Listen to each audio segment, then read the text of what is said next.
acredito que, no fundo, no fim das contas, se fundem questões pessoais com questões médicas da maioria dos profissionais de saúde, né? A maioria dos profissionais de saúde, como toda a população, está vivenciando uma perda da rotina, está vivenciando como se fosse um luto por tudo que foi de alguma forma perdido. Nós preparamos essa live para poder ajudar um pouco também o próprio profissional de saúde que pode estar passando por alguma dificuldade, então a saúde mental vai acabar se fundindo a questões pessoais, né?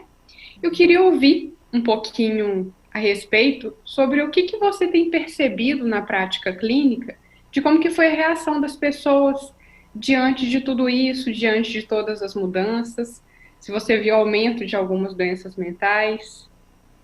Com relação a profissionais de saúde ou pessoas em geral? Ambos. Com relação às pessoas em geral, a gente tem visto um aumento muito grande de transtornos ansiosos e de humor, principalmente depressão. Mas, além disso, algumas pessoas desenvolvem os sintomas que não chegam a ser um transtorno, mas os sintomas já causam sofrimento e podem atrapalhar, né, a funcionalidade da pessoa ou dificultar com que ela trabalhe, estude, ou pelo menos aumentar o esforço com que essas pessoas têm que fazer para se adaptarem e para produzirem da forma que elas produziam antes. Então, tem vários fatores aí, né, que contribuem, mas a gente viu em torno de 40% de aumento em transtornos ansiosos e de depressão um pouco menos, mas varia muito, né, as prevalências entre os estados diferentes, as regiões e as populações diferentes. Mas aquelas pessoas que estão relatando aumento maior dos sintomas são principalmente as mulheres e os idosos, e principalmente as pessoas que têm filhos pequenos, que demandam cuidados que agora estão sendo realizados integralmente em casa, né? Então a gente vê que essa população é uma população que parece estar tendo maior risco para o desenvolvimento, tanto de sintoma quanto de transtornos psiquiátricos na prática clínica, mas houve um aumento muito grande, inclusive da procura por tratamento em saúde mental, da procura por psiquiatras, por psicólogos, que as pessoas estão tendo dificuldade em lidar com essa mudança, né? Toda mudança pode gerar um transtorno de adaptação que pode, inclusive, depois se transformar num transtorno mesmo mais grave. Sim. É interessante, saiu um estudo na New England que falou um pouco a respeito disso, sobre os transtornos de adaptação relacionados ao Covid-19. De modo interessante, eles descreveram uma síndrome como se fosse um medo, uma fobia relacionada à chance de infecção, em que ainda não se concluiu se seria um tipo de transtorno de adaptação ou se seria uma condição específica, né, de medo de infecção que chega a se assemelhar às fobias específicas. Então, realmente, os transtornos ansiosos foram aqueles que mais aumentaram em relação à prevalência, sem sombra de dúvidas, né? Em relação aos profissionais de saúde, muitos têm apresentado um desgaste muito grande, né? Que chega a se aproximar até a uma chance aumentada de burnout e outros transtornos mentais também. De fato, o contexto, inclusive psiquiátrico, não parece ser favorável, né, diante do que a gente está vivendo. A questão do luto, ela envolve muito a adaptação em si, né? Tem todas as fases que são descritas pela psicologia, de negação, raiva, angústia, negociação e, por fim, depressão e aceitação. No fim das contas, já temos quase um ano de pandemia, né? E eu queria ouvir um pouco de você sobre como que você está percebendo essa evolução. Muita gente chamou de luto no início, Mas será que estamos diante de uma vivência normal de luto? Uhum. Então, para esclarecer, né, a primeira coisa é que quando a gente usa linguagem popular para falar de luto, é sempre relacionado à morte de alguém. Mas qualquer perda pode ser relacionada a um processo de luto. Então, a perda de um trabalho, a perda de uma rotina, a perda de uma situação de vida que se tinha antes, né? Então, várias coisas estão contribuindo agora para as pessoas poderem ter essa reação de luto, né? A perda da rotina, inclusive perda de entes queridos também por Covid-19, né? Popular. Tem muitas pessoas que já perderam familiares, amigos, perda de emprego, aumento do estresse, né, por estar tendo que cuidar dos filhos, trabalhar em casa, a perda do ambiente de trabalho, porque querendo ou não, quando a gente sai para trabalhar, então não é só o trabalho em si, as pessoas se relacionam com os colegas de trabalho, fazem um lanche, param para almoçar, e agora que a gente está percebendo o tanto que isso faz diferença e o tanto que isso contribui para o bem-estar, né, para a saúde mental, o fato de ter relações que são presenciais, isso a gente não consegue substituir completamente pelo meio online, né? Apesar da gente ter adaptado várias coisas e a tecnologia contribuir, com certeza, auxiliar e muitas vezes ser nossa única saída, também existem algumas dificuldades, que não é a mesma coisa você conversar com uma pessoa online do que de frente para ela, né? As aulas online, as pessoas têm um pouco mais de dificuldade de se concentrar, tem toda a adaptação ao ambiente doméstico para trabalhar, que é mais difícil de distrair, né? De ter uma distraibilidade. A fome das pessoas tem aumentado, a compulsão alimentar fica dentro de casa, fica mais próximo das comidas, tudo isso tem gerado uma mudança. Então, o luto é relacionado às perdas específicas e o transtorno de adaptação é relacionado às mudanças. Por isso que é tão difícil de delimitar, né, o que é transtorno de adaptação e o que é o luto. O transtorno de adaptação, eles são sintomas que não chegam a ser um transtorno psiquiátrico específico, é como se fosse sintomas que não geram uma síndrome grave, mas um estado subsindrômico relacionado a uma mudança.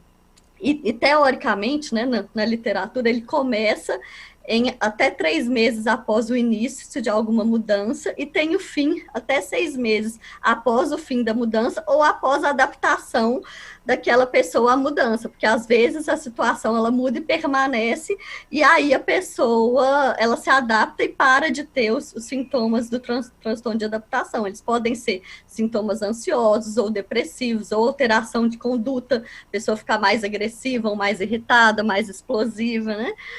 E o luto o luto que é mais relacionado às perdas, tem essas fases que a Kelly falou, que foi feito pela Elizabeth Ross, que é uma psiquiatra que observou fases em comum de lutos de quase todas as pessoas que vivenciam perda, né? Que é primeiro a negação, depois a barganha, a raiva, a depressão e a aceitação. Não necessariamente nessa ordem, e não necessariamente todas as pessoas passam por todas, né? Mas a maioria das pessoas passam por essa fase. E aí o que a gente observou ao longo desse período é que inicialmente as pessoas tiveram um medo muito grande, principalmente relacionado ao desconhecido, porque quando uma mudança ela se inicia, a gente tem muito mais medo, tem muito mais pânico de algo que é desconhecido do que de uma coisa ruim, mas que a gente já sabe o que vai acontecer. Então, o inesperado causa uma reação maior de pavor, de medo, né? Ativa mais o sistema nervoso simpático, aquele nosso sistema de luta ou fuga, a gente tende a ficar mais estressado. Então, inicialmente, tiveram mais essas repercussões e o excesso de pessoas, as pessoas que ficavam por muito tempo ligadas em notícia, excessivamente acompanhando os dados, né? Isso gerou tanto transtornos de adaptação quanto de luto. E aí vai depender da sensibilidade individual, né? De cada pessoa, de desenvolver um ou outro. As pessoas que perdem mais coisas, ou pessoas, tipo, trabalho, perde gente querida, tem mais chance de ter luto, e as pessoas que têm uma mudança intensa na vida, mas sem necessariamente uma perda, tem mais chance de ter um transtorno de adaptação. E a gente viu que nesse começo foi mais um medo em geral. E aí depois as pessoas foram se tranquilizando ao longo desse processo, porque até mesmo porque em muitos lugares a transmissão ainda não tinha atingido o pico e as pessoas relaxaram. Algumas pessoas chegaram até a questionar se era verdade, se a doença era tão grave assim. Aí depois começaram até as ondas, né? A primeira onda. E aí voltaram a reagudizar os transtornos e os sintomas. Depois houve uma melhora e agora que está aumentando novamente a prevalência, as pessoas voltaram a piorar. Principalmente porque agora as pessoas estão com uma esperança um pouco menor, porque inicialmente a gente imaginava que ia durar menos tempo do que está durando. E agora, como as pessoas estão vendo que está se prolongando muito, tem o cansaço acumulado de todo esse período e a desesperança, né? Quanto tempo vai durar? Se antes eu achava que ia ser pouco tempo, agora pode durar 2, 3 anos. As pessoas não sabem se a vacina vai ser eficaz, né? Então, existe toda essa dúvida e essa desesperança que está fazendo com que apareçam mais transtornos de humor. Então, houve também uma maior prevalência de sintomas ansiosos no início e agora uma maior prevalência de sintomas de humor, tipo depressão mesmo. Sim, sim. É, algo que com certeza nos afetou é o fato de que as estratégias de enfrentamento, inclusive em situação de luto, costumam ser as relações sociais. E aí ficamos privados, talvez, da principal estratégia de enfrentamento da maioria da população, né? Que é a privação social. E aí, se a gente for parar para pensar, a população adulta que, de alguma forma, tem que trabalhar, esse aspecto social não parece ter sido tão grave como foi para os idosos e como foi para as crianças, né? Você percebeu um impacto nos idosos? Você que trabalha muito com idoso, você percebeu um impacto em termos de saúde mental nessa população? Eu sou psiquiatra de idosos, né? Fiz R4 em psicogeriatria, mas eu também atendo pessoas de todas as faixas etárias. Mas os idosos, é isso mesmo que você falou. Os idosos normalmente já têm uma chance maior de desenvolver transtornos mentais, principalmente depressão e demências. E com o isolamento social, isso aumenta ainda mais. Principalmente, né, além desse fator que a doutora Kelly falou, de que os idosos não têm que sair para trabalhar, porque tem pessoas que estão saindo, né, apesar de muitas estarem em casa, a maioria dos idosos ou moram só com o parceiro ou sozinhos. Os filhos já saíram de casa, né? Então, os adultos, eles muitas vezes, mesmo estando em casa e não trabalhando fora, têm os filhos, né? Tem o companheiro e tem muitos idosos que são viúvos, isso contribui mais para a solidão. E tem um outro fator que é a adaptação à tecnologia, aos meios de comunicação, que os idosos ainda costumam ter mais dificuldade. Essa coorte de idosos atual, provavelmente a nossa coorte não terá tanta dificuldade, mas essa coorte de idosos atual tem mais dificuldade. Então, tem muitos idosos que não se adaptaram com essa forma de comunicar que a gente está tendo, né? E aí isso contribuiu ainda mais para o isolamento deles. E a gente sabe que o isolamento social em idosos contribui também para o prejuízo da cognição, contribui para a piora da memória, aumenta a chance de desenvolvimento de demências, além desses outros transtornos que a gente falou, que em adultos estão aumentando a prevalência por causa da pandemia e do isolamento social.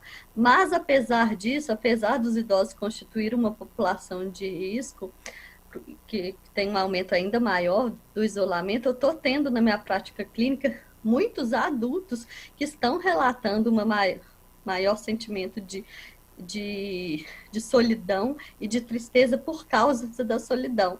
Tem muitos adultos que moram só, né, que moram sozinhos, e tem muitos que mesmo não morando sozinhos, igual eu falei, as relações de trabalho, quando são presenciais, são muito diferentes de online. Então, tem muitas pessoas que, além de não adaptar com o trabalho online, elas se sentem muito sozinhas com o trabalho online. Né? E tem também a sobrecarga, que antes a pessoa tinha uma hora para entrar e outra para sair, era bem delimitado isso, né? Apesar de algumas pessoas às vezes saírem mais tarde, fazerem hora extra, mas era uma rotina mais bem estabelecida. E agora, com o trabalho online, eu estou com muitos pacientes queixando de esgotamento físico e mental, como se fosse um burnout mesmo, é um burnout por causa do excesso de trabalho, porque o trabalho online não tem um controle, né? Não tem essa rotina que é tão certinha de hora para começar e hora para terminar. Então as pessoas começam a trabalhar e ficam trabalhando até 11, meia-noite, não tem hora para terminar. Então elas estão relatando também como se fosse uma invasão do trabalho na vida privada delas, o que aumenta muito a chance de esgotamento. Então, além do isolamento social, esse esgotamento relacionado ao excesso do trabalho e uma dificuldade também maior do trabalho online tem contribuído para a piora desses sintomas. Sim, sim. Me preocupa também a população infantil em função de talvez diversos aspectos, mas talvez dois principais. A primeira coisa que me preocupa muito em relação às crianças é o fato de que as crianças possuem janelas de aprendizado, né, e de desenvolvimento de habilidades. E uma parte das crianças estão sendo realmente privadas de um número significativo de estímulos. Uma outra preocupação grande é em relação às crianças que possuem transtornos específicos de aprendizagem. Porque as crianças que têm alguma condição prévia, elas dependem muito de reforçadores sociais para que elas aprendam com efetividade. E as aulas, mesmo que online, as que estão tendo, elas não têm aquele reforçador social de aprender junto com o colega, de o professor estar perto e tomar conhecimento de que o aluno está aprendendo ou não, né? Então, concordo com você, não só os idosos, população adulta e também população infantil parece sofrer com tudo isso. Cada um com as suas particularidades nos geram alguma preocupação, né?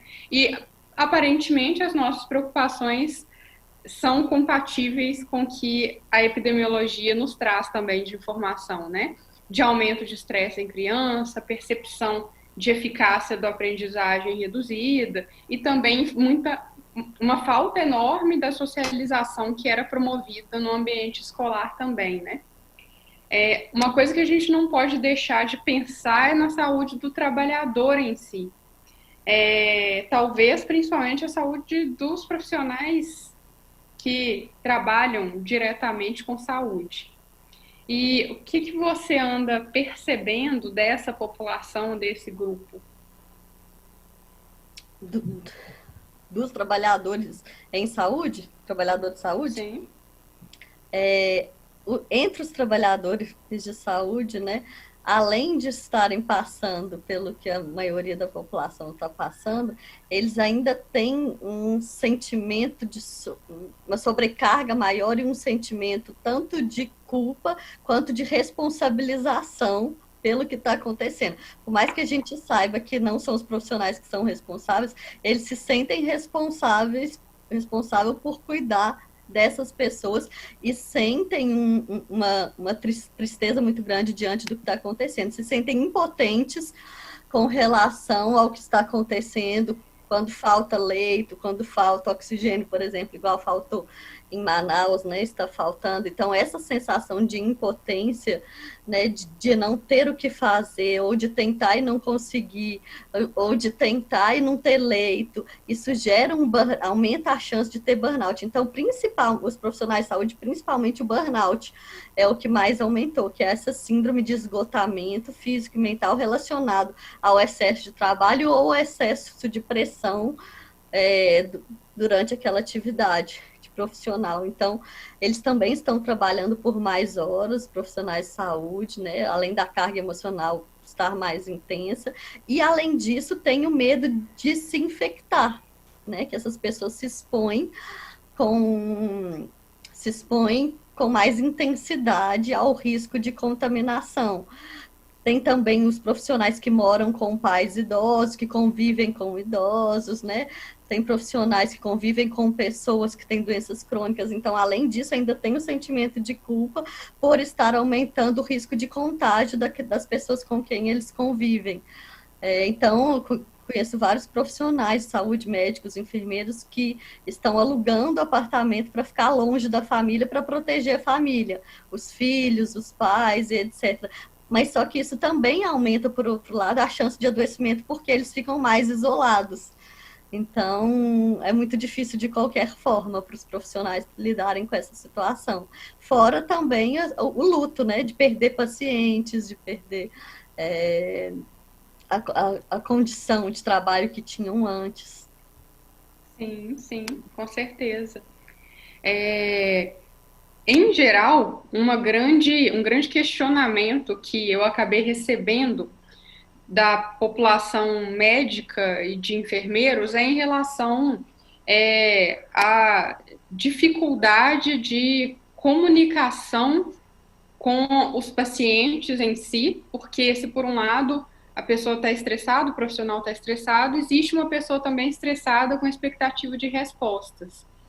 E aí eu pensei em falarmos um pouco de estratégias de comunicação diante do desconhecido, que pode passar dentro das estratégias de comunicação não violenta também. Queria ouvir um pouco da sua parte sobre o que você sugere para esses profissionais que nos perguntam. Tá, vou falar sobre isso, mas antes de falar sobre isso, também enfatizar a dificuldade dos pacientes que não podem ter acompanhante, que também tem a ver com comunicação, por isso que eu lembrei agora, né? O tanto que isso faz diferença na recuperação, no prognóstico, na evolução e no tempo de internação. As pessoas que ficam doentes nos hospitais não podem ter acompanhante, inclusive idosos, né, que é uma lei, né, que essas pessoas teriam que ser acompanhadas, e crianças. Então, isso prejudica muito também a evolução. E eu achei que uma coisa legal que muitos hospitais estão fazendo, junto com a assistência social, eles têm um programa de disponibilizar tablet ou computador para as pessoas se comunicarem com hora marcada com os familiares, inclusive para os médicos também darem o boletim de saúde para os familiares através desse meio, para diminuir um pouco o impacto do isolamento, porque agora, acho que mais do que nunca, a gente está vendo a importância da presença do familiar dentro do hospital com a pessoa, quando ela se interna, né? A solidão, a insegurança já é muito grande da pessoa que está doente, e ainda mais quando ela fica sozinha. Então, tem um medo muito maior, uma insegurança, uma tristeza, né, por essa condição. Então, essa é uma estratégia que tem dado certo, apesar de não ser igual, né, mas esses encontros online que os próprios hospitais estão disponibilizando para os pacientes e para os familiares, isso é muito importante, né. E falando sobre a forma de comunicação, né, o Marshall, eu esqueci o primeiro nome, você lembra dele, que escreveu Comunicação Não Violenta? Marshall. É com R mesmo. Ele desenvolveu essa técnica que a doutora Kelly está falando, que é da comunicação não violenta, que a gente chama, que é uma forma mais assertiva de se comunicar, falando o que a gente deve falar, mas sem ofender e sem também ficar guardando as coisas de forma que a gente adoeça com isso, né? Então, a primeira coisa que ele fala, e que eu acho que ajuda muito a gente nessa situação, de como vou comunicar para um paciente, ou até mesmo para um familiar, a morte de um paciente, por exemplo, por Covid, a primeira coisa é não julgar as pessoas e as situações. Então, por exemplo, evitar de ter um julgamento prévio. Ah, essa pessoa está infectada porque ela se expôs, não estava respeitando, né? Ou porque ela não estava usando o equipamento de proteção. Evitar o julgamento, porque quando a gente já vai com o julgamento prévio, a chance da gente desenvolver uma relação ruim com aquela pessoa e de prejudicar a relação médico-paciente é muito maior. Então, evitar os julgamentos, porque a gente nunca sabe realmente o que a pessoa está sentindo, pelo que ela passou, as dificuldades que ela tem, né? Onde que ela mora. As pessoas, por exemplo, que moram em comunidade têm mais dificuldade em não se aglomerar, pela própria situação pelas quais elas vivem. Existem famílias que moram 10, 11, 12 pessoas no mesmo cômodo. Então, a gente não pode julgar as pessoas pelo que elas estão passando, porque a gente nunca sabe realmente o que cada um está enfrentando na vida delas. A segunda coisa é escutar o que a pessoa tem para falar. Então, a gente tem essa necessidade de informar, principalmente nós médicos, querer passar o conhecimento, querer explicar para a pessoa que ela está com coronavírus, o que é, mas a gente nem parou para escutar quais são os medos dela com relação ao coronavírus, quais são as principais preocupações, né? O que ela teme mais, o que ela não teme. Por quê? Porque assim fica mais fácil de a gente ajudá-la a sanar esses medos, ou pelo menos a diminuir a ansiedade com relação à doença. Então, por exemplo, às vezes a gente acha que a pessoa está com medo de morrer, mas o medo dela não é de morrer, é de sentir dor antes de morrer. Ou o medo dela é porque ela tem um assunto que ela não resolveu com alguém da família. Então, não é morrer em si, é querer falar com essa pessoa primeiro.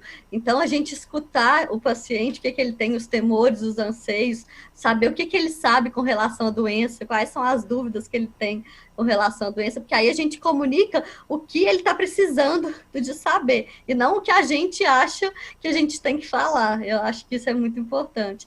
E aí, depois que a gente escuta o paciente, a gente tenta, né, falar na linguagem dele e de acordo com as necessidades dele, né? A gente pode, por exemplo, arranjar um encontro virtual ou pedir para assistência social do hospital arrumar um encontro social com essa pessoa que ele quer muito falar.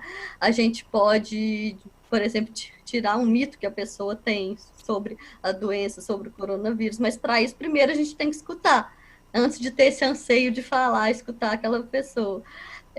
E depois, eu acho que é muito importante comunicar de forma clara, né? Sem eufemismo e sem exagero, mas comunicar de forma clara e nunca omitir ou mentir para aquela pessoa a gravidade da situação, porque a pessoa, ela normalmente já sabe, né, a gravidade, ela já sabe quando, por exemplo, ela está tendo um risco de vida, e não ser sincero com o paciente, isso só atrapalha a confiança do paciente em você e prejudica o prognóstico da doença. Então, eu acho que é isso, não julgar, escutar o que o paciente tem para falar e depois, na hora de comunicar, falar da forma mais clara e sincera possível. E depois se disponibilizar para ajudar naquilo que for possível, né? Não sei o que a doutora Kelly acha, se ela quer acrescentar alguma coisa com relação a isso, a comunicação.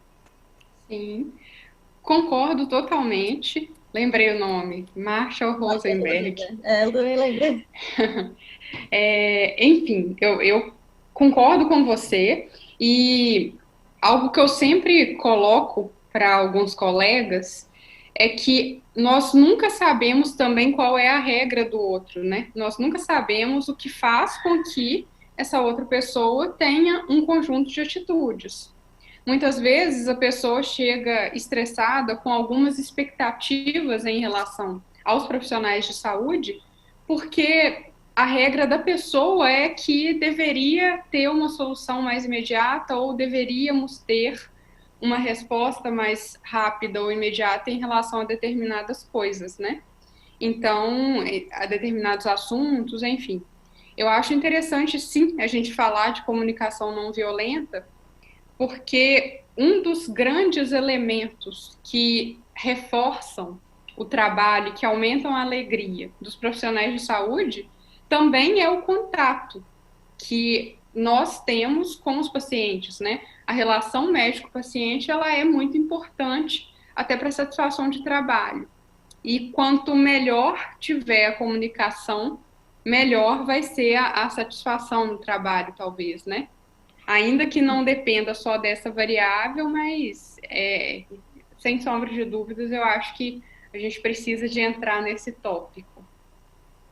Eu acho também que a gente saber identificar e diferenciar quando a raiva é por um processo de luto, por exemplo, o médico não levar aquilo como uma ofensa pessoal, porque às vezes a pessoa está com raiva pelo fato de estar doente, raiva de Deus, raiva dela mesma, e ela desloca essa raiva para o profissional de saúde, para a equipe, né, para o hospital.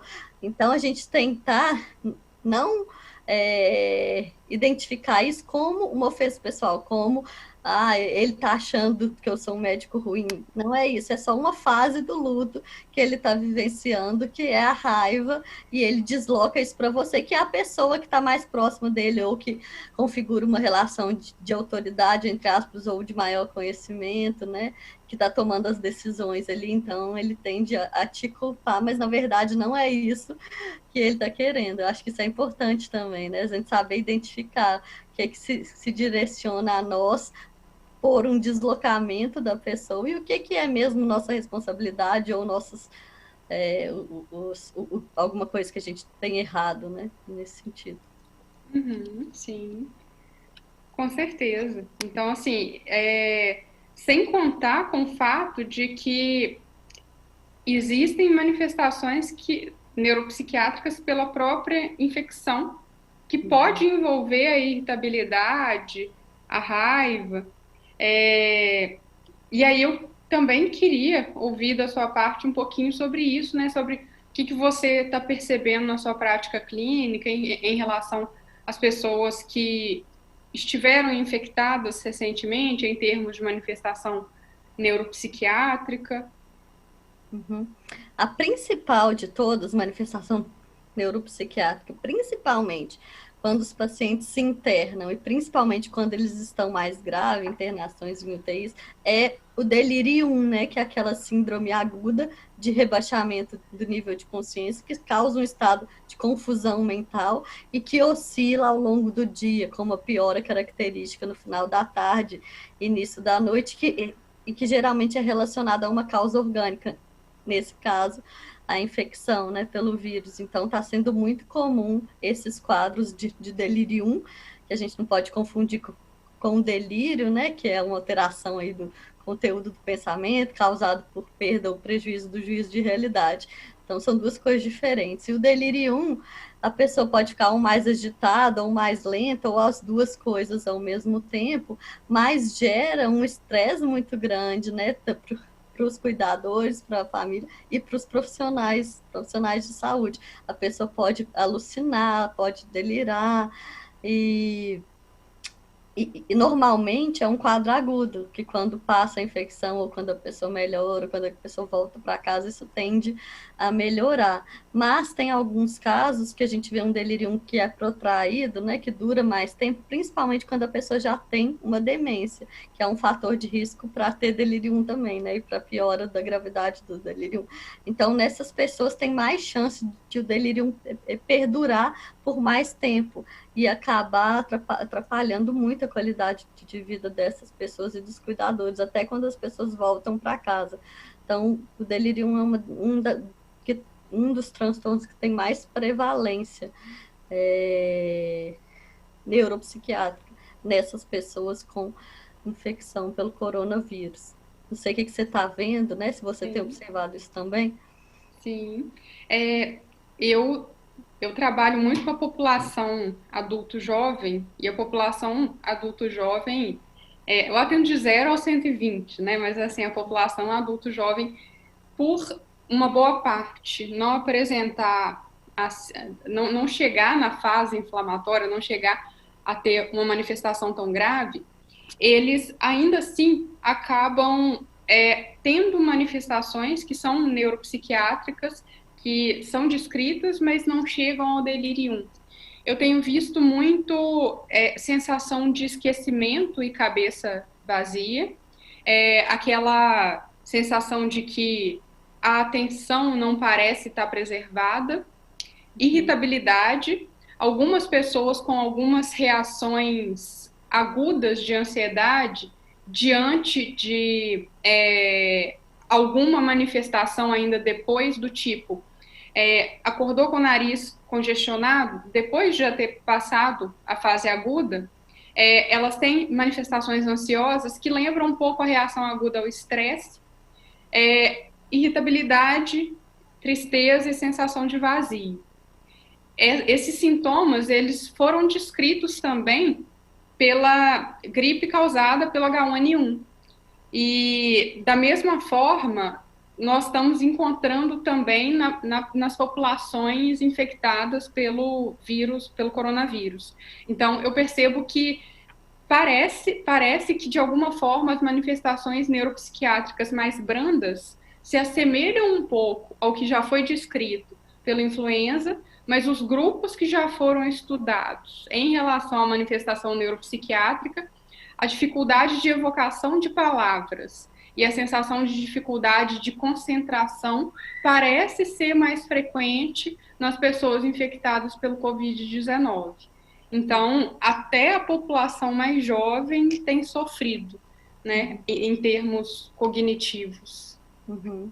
E que reflete, né, um maior prejuízo da função do córtex pré-frontal e dos circuitos que ligam o córtex pré-frontal com o sistema límbico, e também de um aumento de citocinas inflamatórias, que podem causar todos esses efeitos. Então, parece que são os mecanismos subjacentes, apesar de ainda serem teorias, mas parece que são os mecanismos que são subjacentes ao aparecimento desses sintomas e até mesmo dos transtornos psiquiátricos, né?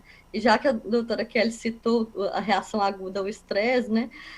A gente também esqueceu de falar que também tem havido muita reação aguda ao estresse e TEPT, transtorno de estresse pós-traumático, que são aquelas pessoas ou que se infectaram, ou que alguém da família se infectou, ou que se expõe muito a essas informações, né?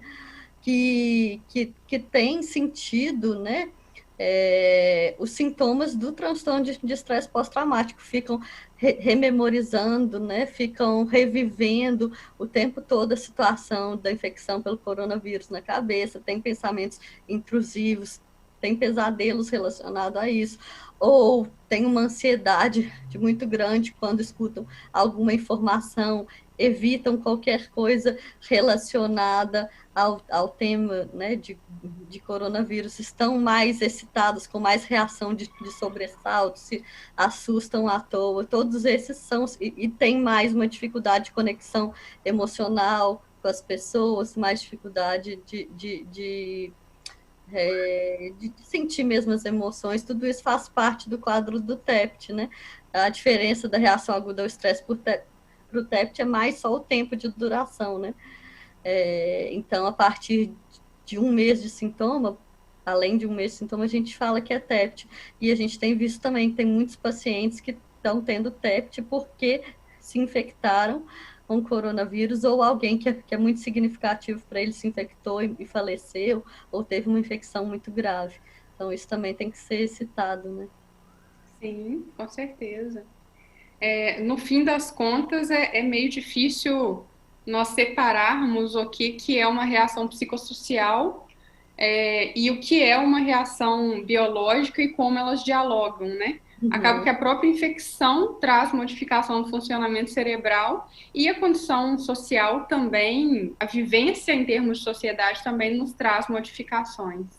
Com certeza, uma coisa influencia a outra, né? E até mesmo, por exemplo, doenças que antes a gente achava que eram só de causas psicológicas, vamos dizer, entre aspas, a gente já está descobrindo mecanismo fisiopatológico, orgânico por trás, então a gente não sabe bem ainda separar o que é do vírus, o que é da reação inflamatória, o que é da sequela causada pelo vírus e o que é o social e o psicológico por trás daquele, né, daquela situação. Então, realmente é muito difícil, né?